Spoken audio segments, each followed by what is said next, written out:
ururka ilaa oo kamid ah ururada ka jira degmadaas Woodward kana mid ah ururada ka shaqeeya danta guud ee deegaanka aadna ugu xilsaaran dhanka wadooyinka ilaha biyaha nadaafinta deegaanka ayaa maanta degmada Woodward ee gobolka Cayn waxa uu ku soo bandhigay waxqabadkiisa xafladda ururkaasi kaga warramay waxqabadkiisa ayaa waxa halkaas uu ku soo bandhigay hidiyo dhaqanka Soomaalida oo aad u qurux badan ugu horeyntii xafladda waxa ka hadlay gudoomiyaha ururkaasi ilaa Faadimo Barre ururka haweenka ilaa degmada Woodward anigoo warbixin ka bixinaya ururkaas oo in badan soo shaqeynayay degmadan ka soo shaqeynayay hawlgal aad iyo aad u xaad badan qabtay iminkan uu shaqeynaya oo si toos ah u shaqeynaya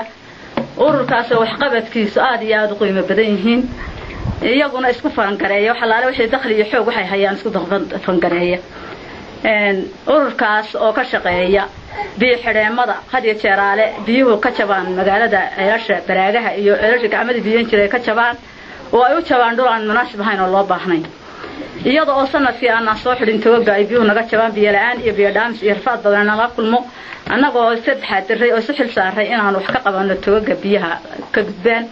oo ku soo biyo xidhna jawaano ciid dhagxan wixii la mid ah aan soo wacyigelino oo ku soo dhameeyno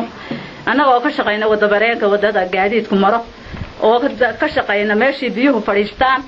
iyo meesha dhagaxa annagoo ka shaqeyna oo meeshii aan u taagweyna dhagaxa iyo ciidda ku soo kicin kari weyno aanu dhigno laangooyi inta kale aan dhagax ku kabisno annagoo ka shaqeyna dabargooynta bacaha 95% iyada xoolaha Soomaaliyeed ay dib u rideen bacahaas oo geedkii ay qalalaan qabsadaan qalalayo waxa la yiraahdaa ururka ilaa wuxuuna ka hawlgalaa deegaanka Woodward sida biyo xidheenada iyo dabargooynta bacaha wax kasta oo macnaheedu hawlaha la kulantana wuu fuliyaa iyagana kulli ismaamulo oo waxa maamulaha dhinaca saaraa ma jiro qodsanaya ururka hilaac sida ay ku hawlgaleen ay ku qaban qaabiyeen niyadooda iyo hamadooda iyo dadnimadooda inay sii wadaan taageerana waxay ka helayaan Ilaahay iyo wixii uu la kulmiyay ee kaleba inay markaa sida ay ku dadaaleen bacaha iyo jidadka xididooda biyo mareenka iyo gacamada sida ay ugu hawlgaleen inay haddana sii wadaan siina wadi doonaan salaamta islaamka ee qaaliga assalaamu calaykum warahmatullaahi wabarakaatuh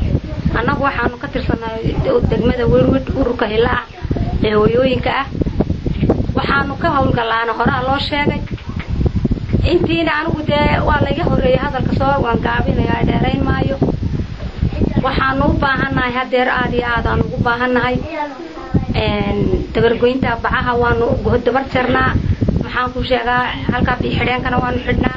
wax allaale waxaanu taakulayna oo halka maanta anagu Ilaahay tirtii mooyaan aan ku haysano ma jirto waxaanu taakulo kala sugaynaa insha Allah dawladeeda khayr kale